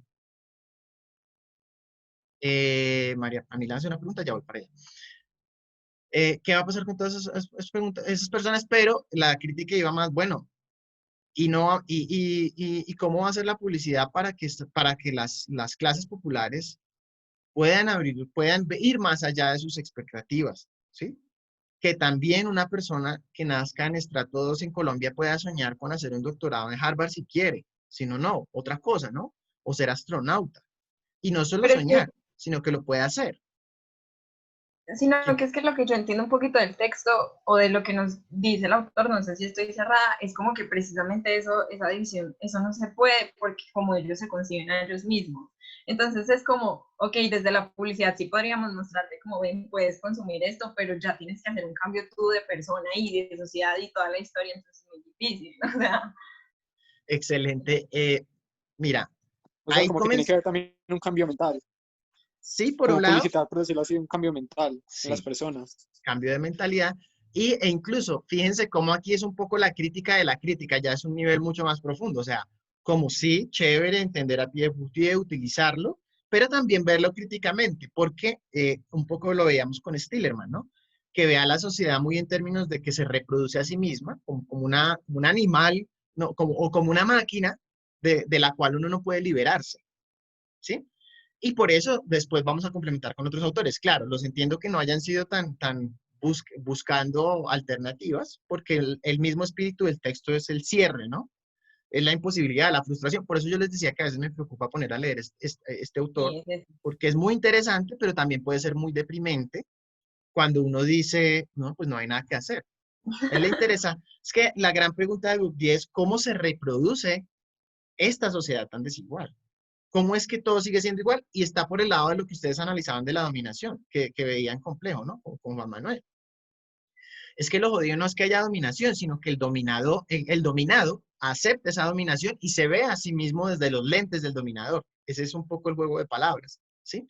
O sea, un poco es como, pensémoslo con cualquier tema, con las mujeres, ¿no? Entonces, el tema no es solo que los hombres ejerzan una dominación sobre las mujeres, sino que las mujeres lo avalen, ¿sí? Y que las mamás animen a sus niñas a que no, mijita, pues que usted se está quedando el bus. Usted Pero mira tiene que ese es un buscar. muy buen ejemplo, el de las mujeres, porque en su historia ellas rompieron con ese pensamiento y como que lograron hacer que las vieran diferente y se empezaron a concebir a ellas mismas como algo diferente. Entonces, de pronto eso es lo que el autor como que propone. Es que el autor, sí, el autor se queda más, digamos, él habla, pues enuncia un poco, no en este texto, pero en otros, como su afinidad con los movimientos sociales, el salir a marchar y todo esto, sí. Pero realmente no, o sea, la obra de Pierre Bourdieu no habla tanto de las posibilidades de cambio, ¿sí? No habla de eso. Él permite como tomar la fotografía de cómo ese sistema está como está, pero no habla del cambio. Yo lo exploré mucho y traté de buscar en algún momento algunas alternativas. Él habla a veces de una categoría que es desviación, ¿sí? Trayectorias de desviación, o sea, que se salen del esquema. Y me llama la atención que no lo haya profundizado, lo hace en algún momento cuando habla de la autobiografía, porque él mismo, como otros personajes franceses, reflejan esa posibilidad de cambio. O sea, él no nació en clase alta, él no hacía parte de la élite francesa y se enclasó a través del sistema educativo, ¿sí? Y hay algunos puntos ahí. Otros autores que en los que ha pasado esto es, por ejemplo, Albert Camus, que es previo a él, o sea, como 20, digamos, 50 años antes, pero que pues me parece un personaje hermoso porque él habla de la importancia que tuvo su profesor de primaria, que le decía, tú eres muy inteligente, y él era digamos, era un muchacho que vivía en un pueblo de Algeria, o sea, Camus no era un parisino de clase alta con bibliotecas. Incluso les recomiendo documentales de él. Después lo miramos si quieren. Un documental donde muestran la casa donde vivía. Y vivía pues, en un barrio muy popular. ¿Sí? Y sin Él es el que embargo... plantea lo de lo absurdo. Sí. Camus.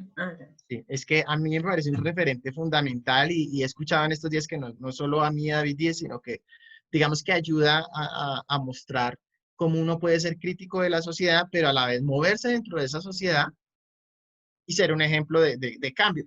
Que suena, fíjense que suena a superación personal, que dentro de los que aman a Pierre Bourdieu, por ejemplo, yo cuando hablo con Fabián Sanabria, si le hablo de la posibilidad del cambio, se me va a burlar, ¿sí? Y me va a decir, sí, pues es que usted pasó a la nacional, pero ¿y el que no pasa en la nacional en Colombia qué?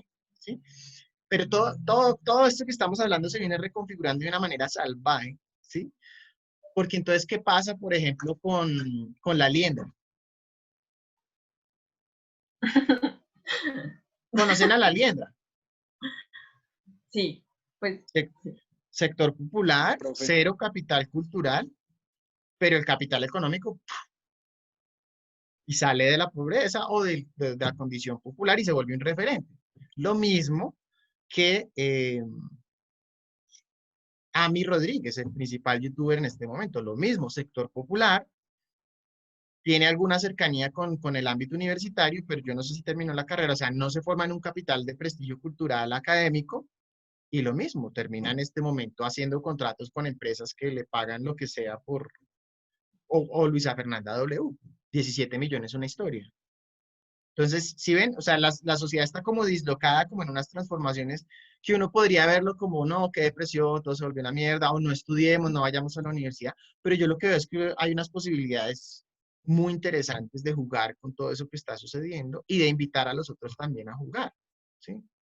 No, yo no puedo estudiar. Bueno, miremos, analicemos cómo puede una persona del sector popular entrar a estudiar. Pero sí hay que ir más, pienso yo que es importante entender a estos autores e ir más allá de ellos. Pero ya solo con que lo entendieran, felicitaciones. Gracias. Vean, yo los quería poner a hacer un ejercicio, pero creo que no vamos a alcanzar. Les voy a compartir simplemente algunos videos.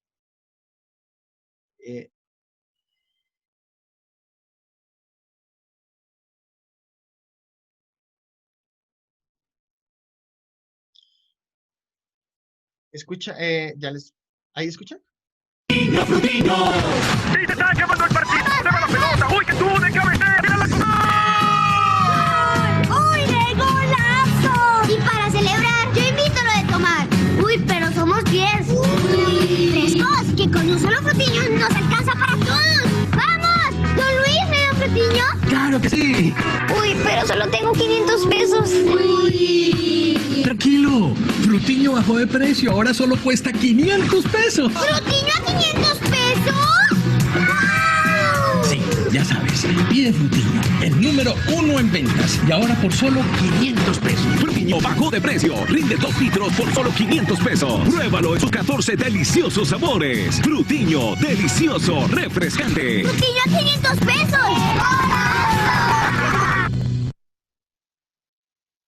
Bueno, cuéntenme un poco qué perciben de ese comercial. Con don Luis. Así pues, esto no es un quiz ni hay una respuesta única, sino no sé, ¿qué piensan cuando lo ven? ¿Los que exponemos o en general todos? Todos. Ah, Todos. voy a dejar hablar a los otros porque ya hablamos mucho. Chao. Gracias, Valeria.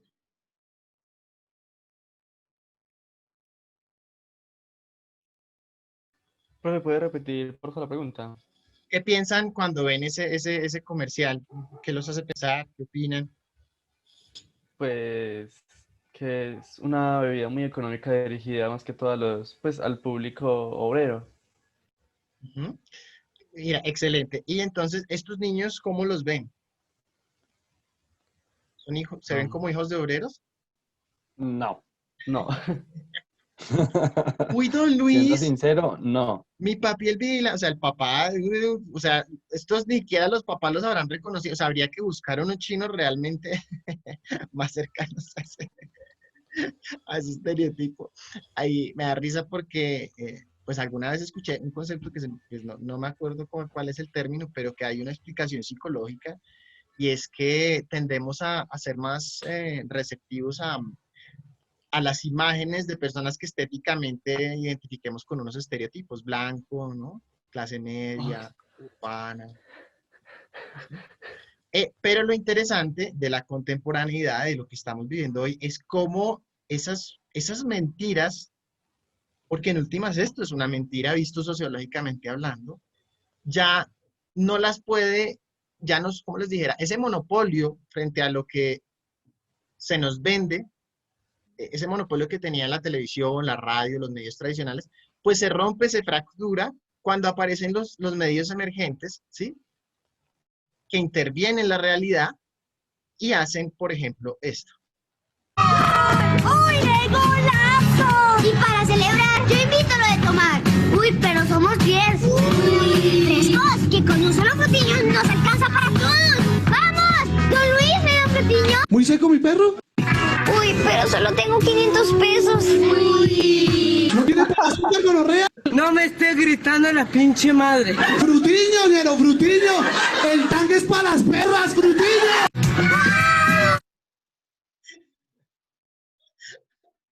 No lo puedo. Ustedes se han visto, digamos, la fuente original de donde sale esa intervención que le hacen a ese... Sí, ¿no? yo sí, profe. Sí, claro. Gabriel Murillo. Sin ánimo de ofender. Con ánimo de ofender. Escuchemos aquí a don Gabriel. Soy re fan de ciertas cosas. Soy fan, por ejemplo, del Frutiño. Soy re fan del Frutiño. Fanático a morir. Y en mi época, el Frutiño apenas no era tóxico. ¿Usted lo destapaba y salió un humito? Que lo hacía usted estornudar, toser y cagarse. Si estaba lejos de la casa, paila, la cagara fija.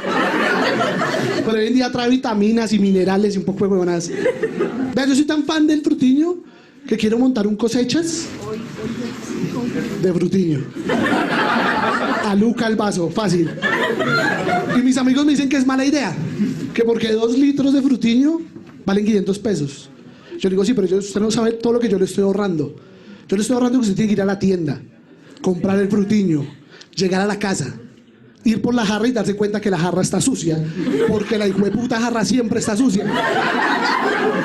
Y usted lava la jarra, no, usted primero se mete en un problema con su hermano, a ver quién fue el último en lavar la jarra, y se enganchan los dos re feo. ¿Y quién termina lavando la jarra? Su mamá, siempre. Fijo, la cucha siempre termina lavando la jarra. Ella lava la jarra, usted coge la jarrita, pum, le echa agua, le echa el Frutiño, va a revolver, busca el cucharón y no está, porque el hijo de puta cucharón siempre se pierde. Y entonces, ¿qué toca hacer? Sacar un cuchillo. Y el cuchillo no revuelve tan chimba, porque toca usted cogerlo con 2 deditos y comienza usted a revolver esa huevona y revuelve y revuelve y revuelve. ¿Y qué pasa con el cuchillo que se va en ese puto remolino de frutiño? Y le toca usted meter los dedos, sacarlo y lo lambe otra vez. Y no me quieren pagar una luca por el vaso de frutiño, ¿cómo mierda? Y me emputa que los comerciales del frutiño lo haga gente famosa, marica, me emputa. Manuel Turizo, ¿cuándo ha hartado frutiño? ¡Nunca! ¡Nunca! Póngame a mí a hacer los comerciales del frutiño, se los hago chimbas. Y no necesito que me lleven a una playa, Barranquilla, ni mierda, una sola cámara aquí de frente, tan. ¿Muy seco mi perro? ¿No tiene para el azúcar, gonorrea? Frutiño, ñero, frutiño. El tanque es para las perras, frutiño. Me van a, me van a, me va a meter en problemas por ponerles estas cosas vulgares, pero digamos que lo hago con la intención de... Profe, problemas. La monjita revisando las grabaciones de la clase. No, y yo, miren que ha sido muy interesante, como les digo, siendo la UCM pues una institución religiosa y todo, pero ustedes vieron la hermana, el afecto que le tiene a personajes como Momo, que son, yo lo voy a llamar así, iconoclastas, yo no sé si han escuchado ese término, siendo el icono un tema tan central en la publicidad. ¿Alguien sabe qué es iconoclasta?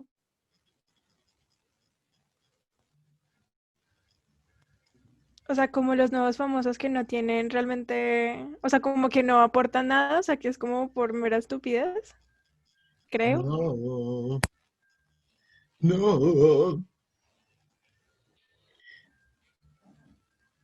Bueno, no, pues igual no es tan importante el concepto, sino la aplicación. Iconoclasta tiene que ver como con el coger lo sagrado y reírse un poco de eso. ¿A qué me refiero? Por ejemplo, en medio de una conferencia hacer un chiste con un madrazo, ¿sí? No es lo común. O sea, va por fuera como del rito que se supone que debe ser una conferencia. Entonces uno escucha, por ejemplo, a Momo cuando viene a la Católica a dar charlas o ahora virtualmente, y él a veces echa sus madrazos o cosas así, pero es también como una cosa muy auténtica. Demostrarse uno como es, ¿sí? Y que tiene que ver mucho con la publicidad, porque si la publicidad ha sido esta creación de un mundo inexistente, que al parecer ha tenido efecto, Frutiño se vende, miren el lapsus, Putriño, Frutiño se vende mucho, ¿cierto? Pero cada vez ese ícono, ese mundo irreal, pero atractivo que nos vendía la publicidad, se destruye, incluso por los mismos publicistas que ya se burlan de esto. Y la publicidad ya no es o ya no puede ser crear mundos que no existen, sino descubrir lo que verdaderamente es, a veces para mostrarlo tal cual es, como en este caso, u otro escenario al que los invito de aquí a 8 días, que además del texto para entre 8 días comiencen a analizar, bueno, y no hay una publicidad que nos muestre entonces otras alternativas, o sea, si efectivamente el frutiño es algo que hace tanto daño, por más que se le echen minerales, eso sigue siendo dañino, ¿sí? Y para las clases bajas que tienen poco dinero, debería haber otras alternativas de consumo de bajo costo, pero nutritivo, que son escenarios en los que pues les soplo un poquito para ese ejercicio que les pido hacer.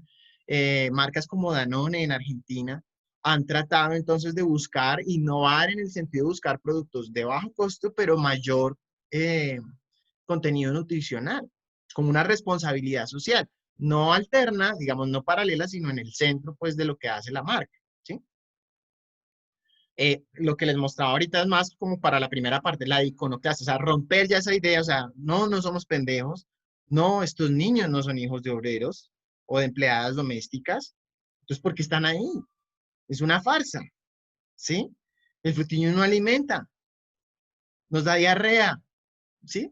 Entonces, un poco esto como para despertar, no respuestas, pero sí preguntas respecto a, "Hijo, entonces, ¿qué vamos a hacer ahora con la publicidad? Cuando la gente ya no es boba, porque las redes sociales desenmascaran las farsas, ¿sí? Por un lado, y por otro lado, ¿qué vamos a hacer con la publicidad? Más allá de decir, yo le vendo al pobre lo que lo mantiene siendo pobre, ¿sí? ¿Qué otras cosas podemos hacer? Entonces, ¿les parece si para dentro de 8 días, además de leer el texto, el siguiente texto es el que presenta Hugo? Hugo, ¿al fin estás solo para ese texto? Profe, sí. Nadie lo acompaña. Ese texto está Profe, largo. profe, Sí. una cosita. Es que Malos. yo en mi texto creo que también estoy solo. Entonces no sé si de pronto, ¿qué opinaría de yo hacerme con Hugo? También si Hugo me parece bien. ¿Tú qué texto Claro. tienes? No me acuerdo el título, profe. Santiago Jiménez. Santiago, no, pero tú estás con Valentina.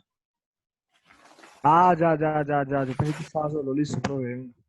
Sí, estás con Valentina. Hugo, no, entonces tienes ahí ese desafío de ese texto.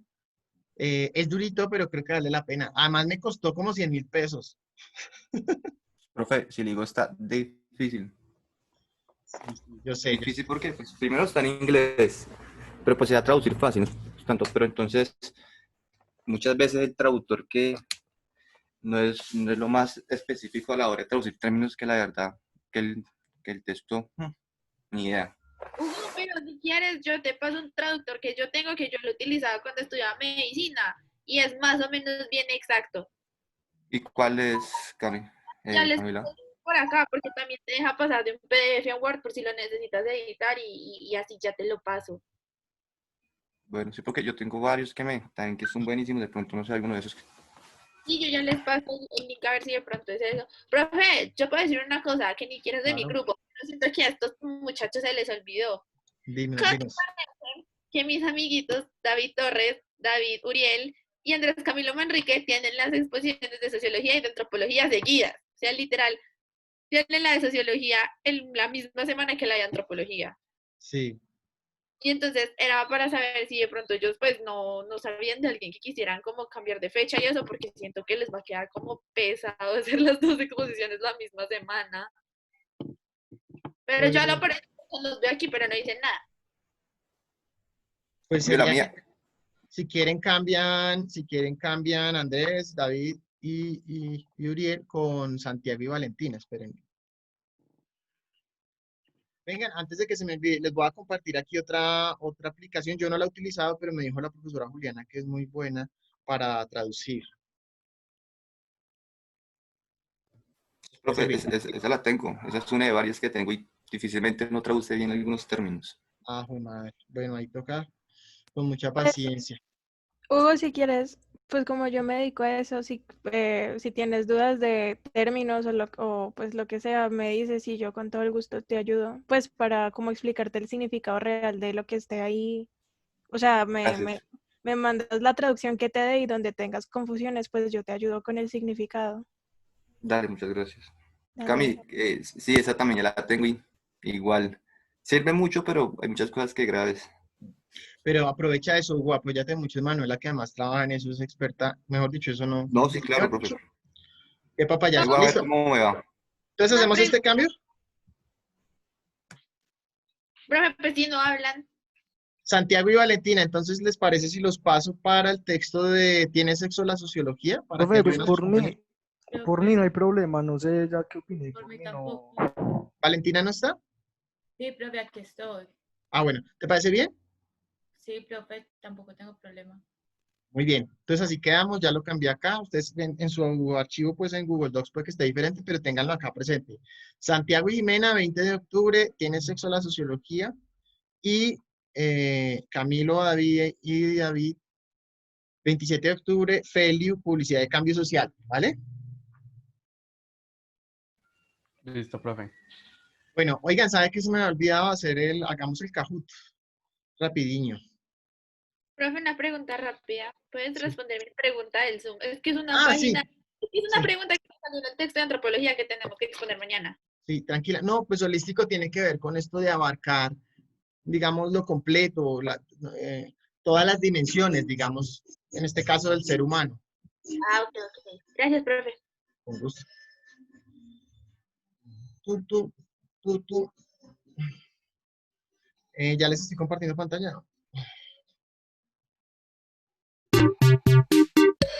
Quito esa musiquita. Listo, vayan entrando ahí, porfis.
Bueno, ¿cuántos tenemos? ¿Solo 15? Me están escribiendo en el chat. ¿Esto califica? ¿Esto lo califica? No, Sebastián. Bueno, vámonos con estos 15. Los que no alcancen, porfa, ya saben, lo hacen mentalmente.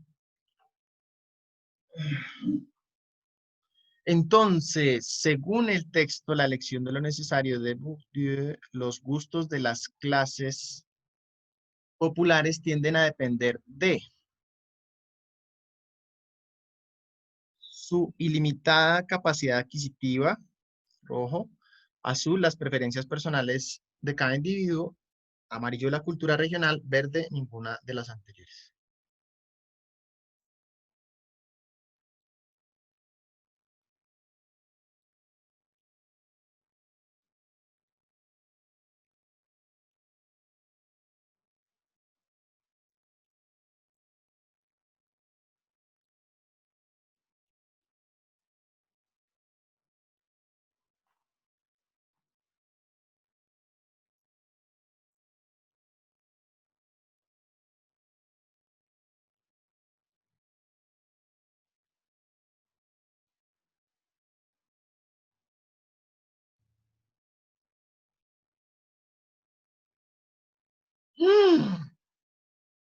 Uy, no, pero ¿por qué están tan confundidos?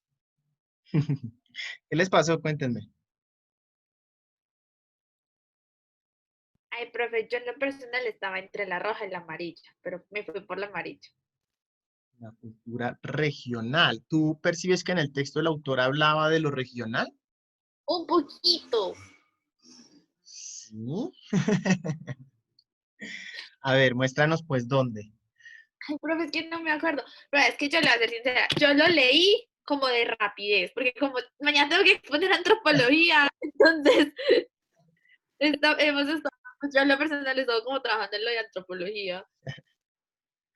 Entiendo. Bueno, ahí gracias por tu honestidad, tu valentía, la invitación, vuélvanlo a leer, pero muy despacito, como la reina con el inglés. Péguenle una repasadita. Porque, y fíjense, con, digamos, tanto eso, para constatar si habla de lo regional, si ese es su énfasis, y en el caso del azul, que también los vi muy hacia allá, preguntarse si el énfasis de esta teoría que nos está presentando ahí el texto es desde el punto de vista individual, psicológico, ¿no? El hábitus, si bien es algo que ejercen los individuos, digamos que se conecta aquí mucho con eso que veíamos de Bauman y es la interdependencia entre sí, es algo individual, o sea, yo soy el que ejerce un hábitus, pero mi hábitus demuestra algo que está más allá de mí, ¿no? Lo que mostraban con el ejemplo del piano Manuel hace 8 días, y como nos explicaban hoy, por ejemplo, con el ir a las galerías, ¿no? O sea, ir a, ¿cómo les digo yo? Ir a, ¿cómo se llama? A la general, ¿sí? Si yo no voy a un palco, o sea, si yo no fui al palco del concierto de J Balvin, sino que fui más hacia la mitad, eso está mediado por la capacidad adquisitiva, que es lo que determina en buena medida, no solo eso, pero que determina la condición de los sectores populares, ¿no? ¿Dudas, quejas o reclamos frente a esa pregunta?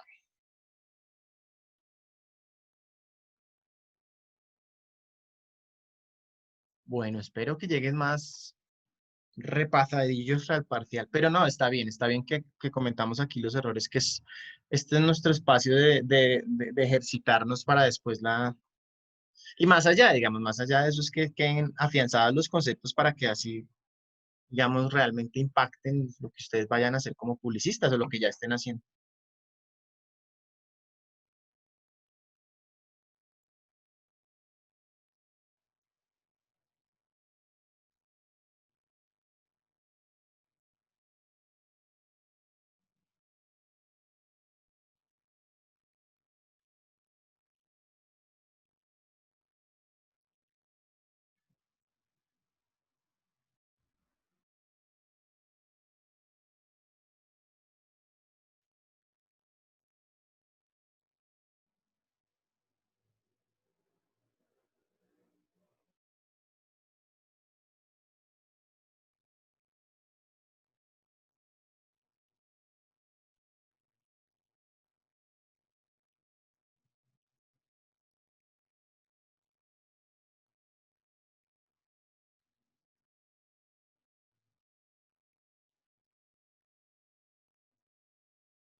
Bueno, a ver, entonces, según el texto, la elección de lo necesario, las mujeres de sectores populares tienden a invertir bastantes recursos en productos de autocuidado. Bueno, cuéntenme, ¿de dónde sacaron esa idea?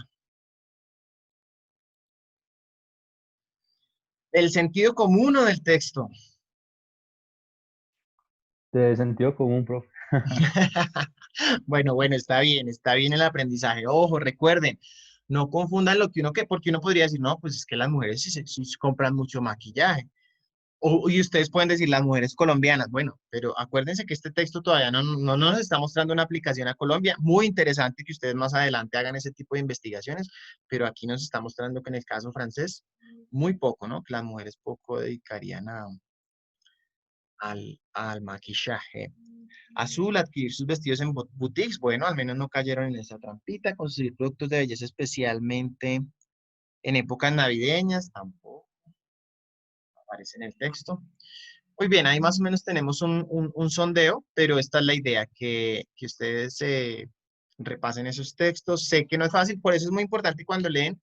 Yo normalmente, digamos que dejo un rastro en el texto, lo subrayo, o sea, usen esos textos, si los tienen digital, pueden subrayar en PDF, hagan anotaciones, para después no tener que leerlo todo, sino tal vez concentrarse en los apartados que hayan resaltado, en sus mismos apuntes. Tomen nota de lo que van leyendo, eso también ayuda mucho para la comprensión. Ustedes mismos ir tomando sus notas, ¿vale? Bueno, chicos, muchas gracias. Entonces nos vemos dentro de 8 días. Si quieres, que quedan Valeria, Juan Manuel y Santiago. Sergio, profe. Listo, profe, muchas Hasta luego, gracias. profe. Hasta luego, que estén Hasta muy luego, bien. profe, Profe, muchas gracias. A ustedes. Chao, profe, gracias. Chao.